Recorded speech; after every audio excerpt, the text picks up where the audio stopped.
Hello, we're going to tell you today a little bit about monohybrid crosses. So let's try it out. Now, we already know a little bit about DNA. We know then that DNA exists inside the nucleus. We know then that it is found in chromosomes. We know that there are 46 chromosomes inside our cells. We also know that the DNA is shaped as a double helix. So that's all we know then so far. Now, we also have a lot of genetic terms, unfortunately, to learn over this next little bit.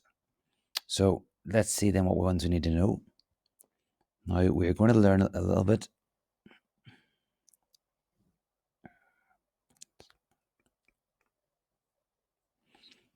Let's see what genetic terms we need to learn.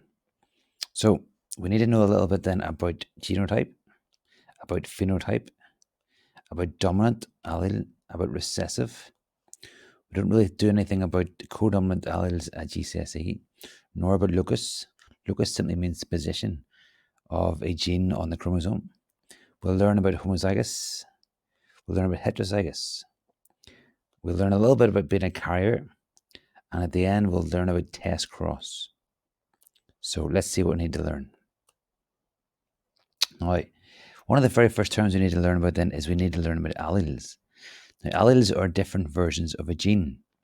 So, for example, if we think about a pea plant, a very tall pea plant might have two capital T's.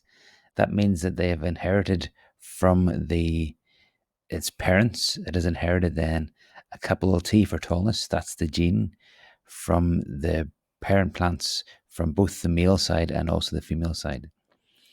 A small t might represent then a small plant which has peas. So a capital T and a small t are both examples of alleles.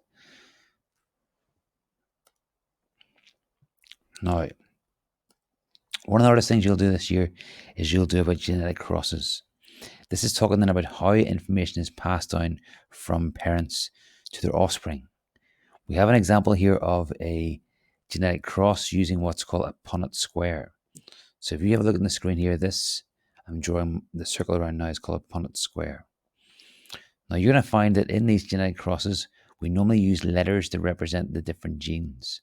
So for example, a capital F in this case represents a gene inside somebody's cells which says that they have freckles.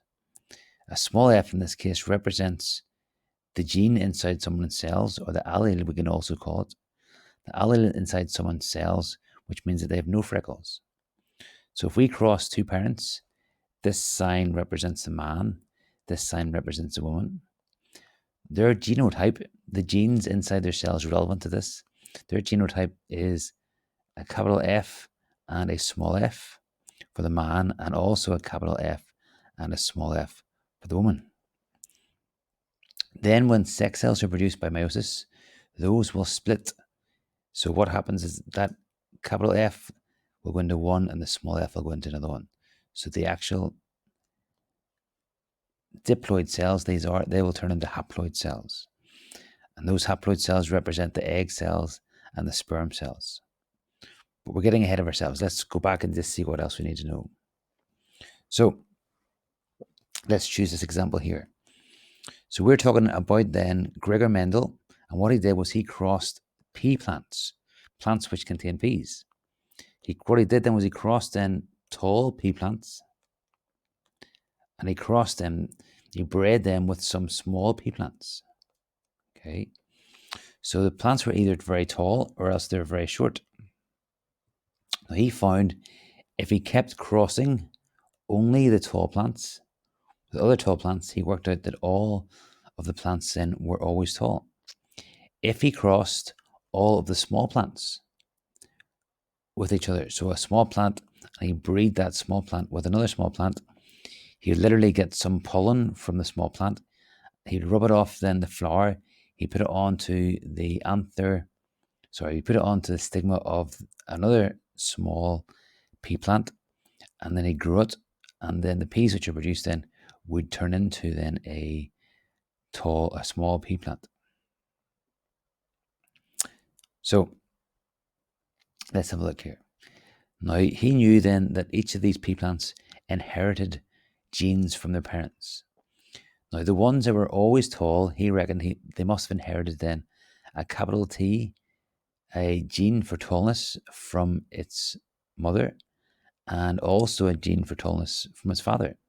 So he said then that this had two genes for tallness.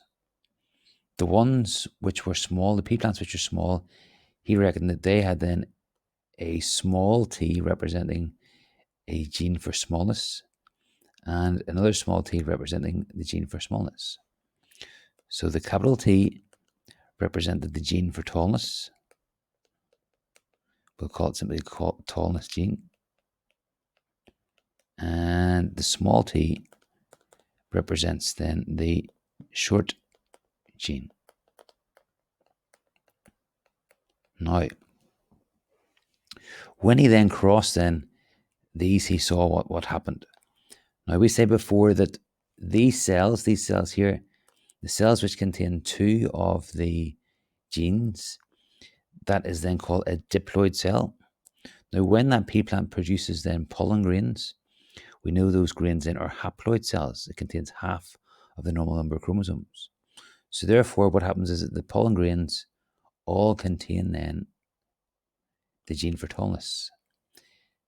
In the short pea plant, all of the egg cells, they all contain then the gene for smallness.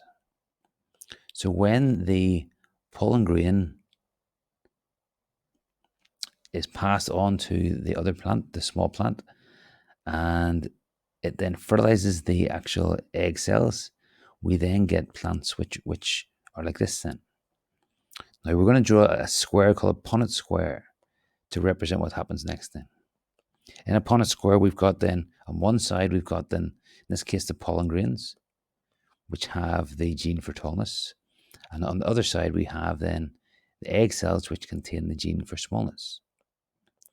So when that pollen grain fertilizes that egg cell, the actual plants which are produced have one gene for tallness and one gene for smallness. Now, you might think, well, if it's got a bit of tall and a bit of small, then it would be somewhere in between, but it's not. All the plants produced were all tall. Why? Because the tall gene is stronger than the other gene. We say this one here is the dominant gene. This one here is recessive gene. If the plant has a capital T at all, it will be a tall plant. Now, let's see what happens if we cross two ones like this. So this time we're going to have here is going to cross two of these tall plants again.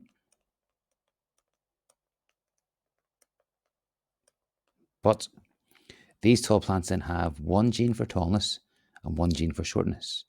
We're going to breed those with another plant which has one gene for tallness and one gene for shortness. We cross them. Again, if we this time here, what we have is if we look at the gametes, the sex cells produced, well, half of the pollen grains would have a gene for tallness, half of the pollen grains would have a gene for smallness. If we think with this plant, half of its egg cells will have a tall gene, and half of the egg cells will have then a small gene. Now, when we cross then the pollen from this one with the egg cells from this one, let's see what happens. So what I have then is we're going to put down this. We're going to put these ones down this side. So there's a pollen grain with the gene for tallness. A pollen grain, half of the pollen grains have a gene for smallness. Then over here again, we've got then half of the egg cells contain the gene for tallness, half the egg cells contain the gene for smallness. So when this pollen grain fertilizes this egg cell, when this pollen grain fertilizes that egg cell, we have then the plants produced have two capital T's, two genes or two alleles, don't forget we can call them, two alleles for tallness. We have this one here has one allele for tallness and one allele for smallness. This plant here, we're going to have one for tallness and one for smallness. What happens this time? We now then have one for smallness and another one for smallness. So we can say that these plants here, these plants would be tall, these plants would be tall, these plants would be tall.